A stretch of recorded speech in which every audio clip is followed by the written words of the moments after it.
Assalamualaikum warahmatullahi wabarakatuh.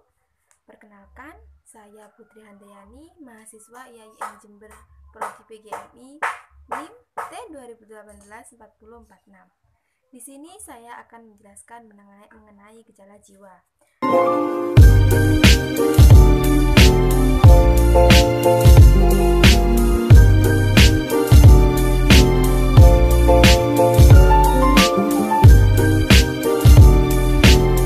Aktivitas gejala jiwa dibagi menjadi 7, yakni yang pertama itu pengamatan, yang kedua tanggapan, yang ketiga fantasi, yang keempat perhatian, yang kelima berpikir, keenam inteligensi, dan yang terakhir ingatan.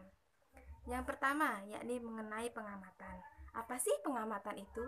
Pengamatan merupakan suatu usaha manusia untuk mengenal dunia nyata, baik dengan melihat, meraba, membau, mengecapkan, dan mendengar. Yang kedua yakni tanggapan. Apa sih tanggapan itu? Tanggapan adalah bayangan yang tinggal ingatan setelah melakukan pengamatan. Jadi tanggapan itu terjadi ketika kita setelah melakukan pengamatan. Ketika melakukan pengamatan, kemudian dengan pengamatan tersebut kita akan dapat mendapatkan tanggapan. Membayangkan atau menanggapi kembali hal-hal yang diamati. Jadi tanggapan itu lanjutan dari pengamatan. Dan yang ketiga adalah fantasi. Fantasi itu adalah kemampuan jiwa untuk membentuk tanggapan-tanggapan atau bayangan-bayangan yang sudah ada. Dari tanggapan baru tersebut tidak harus sama sesuai dengan benda-benda yang ada.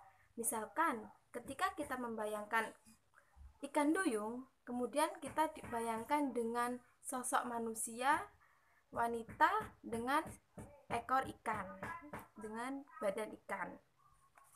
Yang keempat yakni perhatian. Perhatian adalah pemusatan konsentrasi dari seluruh aktivitas individu yang ditujukan kepada sesuatu atau sekumpulan objek. Objek di sini adalah suatu gambaran dari, misalkan kita sebagai siswa itu kita setelah melakukan fantasi itu, kemudian kita memusatkan perhatian dari suatu objek. Biasanya untuk menarik perhatian harus ada objek atau subjek yang sangat menarik untuk dijadikan pusat perhatian. Yang selanjutnya adalah ingatan. Ingatan sangat penting dalam kegiatan belajar mengajar. Kenapa? Tanpa adanya ingatan, kita tidak akan mampu memahami suatu objek. Dengan adanya kemampuan mengingat, manusia akan mampu menyimpan atau menimbulkan kembali apa yang diterimanya. Jadi, misalkan ada seorang guru yang menjelaskan suatu materi, kemudian dengan adanya ingatan, ketika diulang kembali materi tersebut, siswa tersebut akan mampu memahami dan menjelaskan kembali dengan bantuan ingatan. Para ahli membedakan ingatan menjadi 3 tahapan, yakni yang pertama penyusunan, yang kedua penyimpanan, dan yang terakhir adalah pengingatan kembali. Setelah materi itu disusun dengan baik, kemudian disimpan dalam otak atau memori, kemudian akan dipusatkan untuk mengingatkan kembali.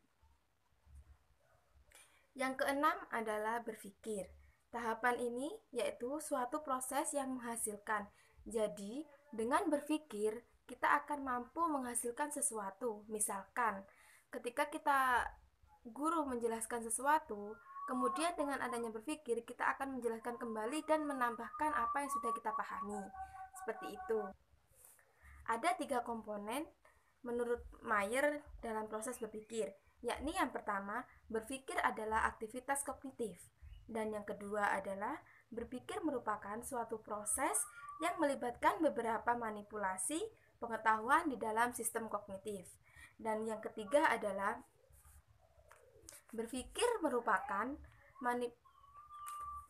dapat menghasilkan perbuatan pemecahan masalah atau diarahkan menuju pada permasalahan tersebut. Jadi dengan adanya berpikir, kita akan mampu menyelesaikan suatu permasalahan yang telah ada. Dan yang terakhir adalah inteligensi. Apa sih inteligensi itu?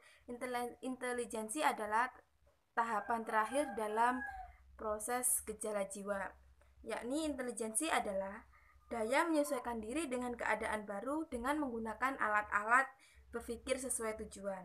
Kemampuan ini dapat mengendalikan aktivitas-aktivitas yang memiliki ciri-ciri sukar, kompleks, abstrak, dan bernilai sosial.